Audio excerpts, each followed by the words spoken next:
ये सुनते एक और भजन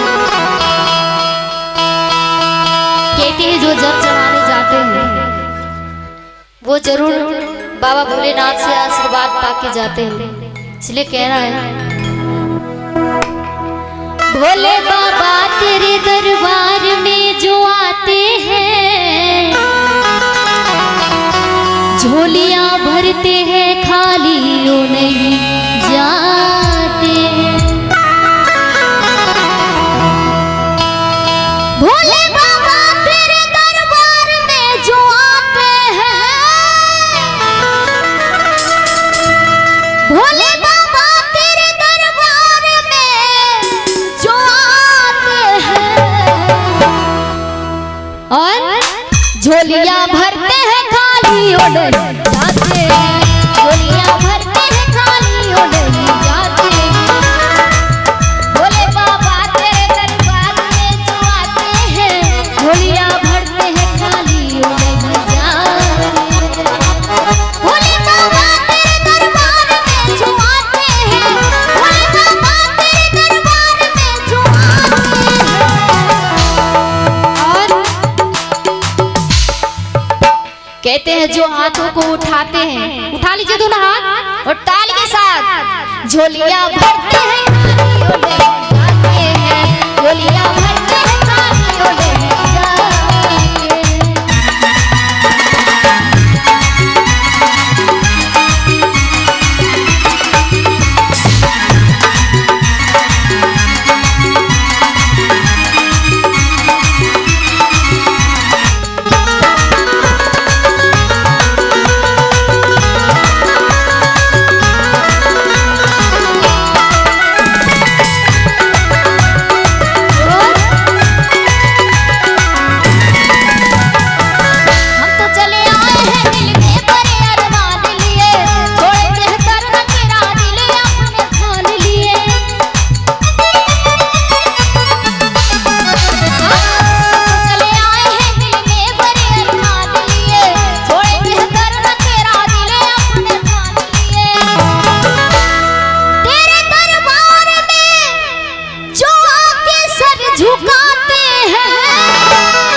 इसीलिए तो कहते हैं जो ताली बजाते हैं एक बार थोड़ा हाथों को उठाएंगे बोले शंकर भगवान की और झोलियां भरते हैं खाली और नहीं जाते हैं।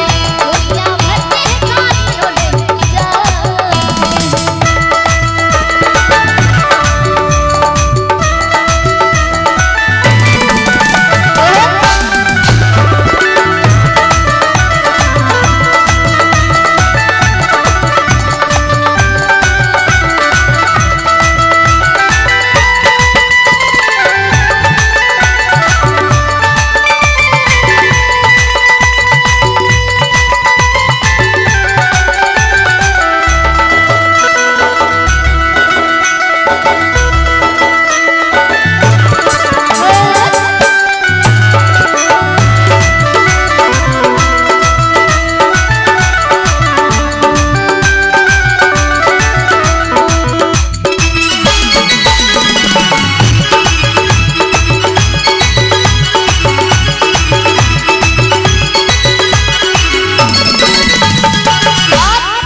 इसीलिए तो कहते हैं झोलियां भरते हैं खाली और नहीं जाते हैं।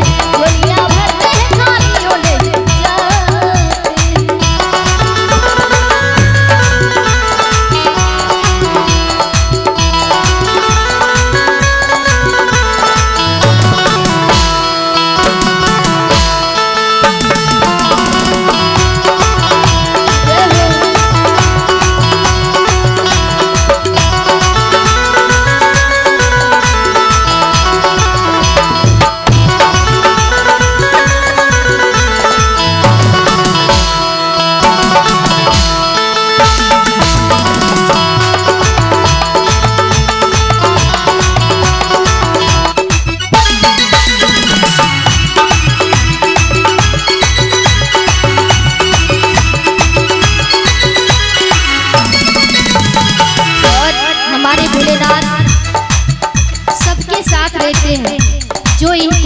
याद करते हैं, इसलिए कहना है वही निर्मल गाँव बेबस के साथ हो तुम, सारी दुनिया को भूले राहतों के नाथ हो तुम।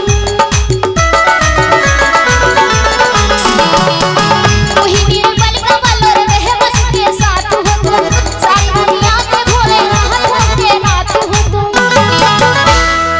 तेरे चरणों का धूल जो सर पे लगाते हैं, तेरे चरणों का धूल जो सर पे लगाते हैं। और भजनों की अंतिम लाइन एक बार दोनों हाथों को उठाएंगे सब कोई और ताली के साथ कहेंगे क्या, झोलियां भरते खाली ओले जाते हैं, झोलियां भरते खाली ओले जाते हैं। भोले बाबा तेरे दरबार में जो आते हैं, झोलियां भरते हैं खाली ओले जाते हैं। भोले बाबा तेरे दरबार में जो आते हैं, भोले बाबा तेरे दरबार में जो आते हैं, झोलियां भरते खाली ओले जाते हैं, झोलियां भरते खाली ओले जाते हैं, झोलियां भरते खाली ओले जाते हैं, झोलियां भरते खाली ओले जाते हैं, झोलियां भरते खाली ओले जाते हैं, झोलियां भरते खाली ओले जाते हैं, झोलियां भरते खाली ओले।